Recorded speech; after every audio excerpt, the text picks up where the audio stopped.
શું તમને ખબર છે ડેન્ગ્યુ તાવ એડિસ ઇજિપ્તી મચ્છરો દ્વારા ફેલાય છે। આ મચ્છર ઘરમાં જમા થયેલ પાણીમાં ઉત્પન્ન થાય છે। આ મચ્છર ઉત્પન્ન ના થાય તેના માટે શું કરવું જોઈએ? દર રવિવારે આપની માત્ર 10 મિનિટ આપને તથા આપના પરિવારજનોને ડેન્ગ્યુથી બચાવવા માટે આપો। આ 10 મિનિટમાં તમારા ઘર તેમજ ઘરની આસપાસમાં 10 મીટરમાં રહેલ ઉપયોગી પાણીના પાત્રો તપાસો અને તેને હવાચુસ્ત ઢાંકણથી બંધ કરો અને બિન ઉપયોગી સંગ્રહ થયેલ પાણીનો નિકાલ કરો અને બીજા 10 વ્યક્તિઓને આ બાબતે માહિતગાર કરો। મચ્છર ઉત્પત્તિ અટકાવો, ડેન્ગ્યુ થી બચો।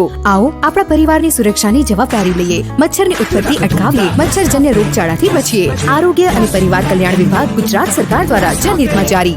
શું તમને ખબર છે ડેન્ગ્યુ તાવ એડિસ ઇજિપ્તી મચ્છરો દ્વારા ફેલાય છે। આ મચ્છર ઘરમાં જમા થયેલ પાણીમાં ઉત્પન્ન થાય છે। આ મચ્છર ઉત્પન્ન ના થાય તેના માટે શું કરવું જોઈએ? દર રવિવારે આપની માત્ર 10 મિનિટ આપને તથા આપના પરિવારજનોને ડેન્ગ્યુથી બચાવવા માટે આપો। આ 10 મિનિટમાં તમારા ઘર તેમજ ઘરની આસપાસમાં 10 મીટરમાં રહેલ ઉપયોગી પાણીના પાત્રો તપાસો અને તેને હવાચુસ્ત ઢાંકણથી બંધ કરો અને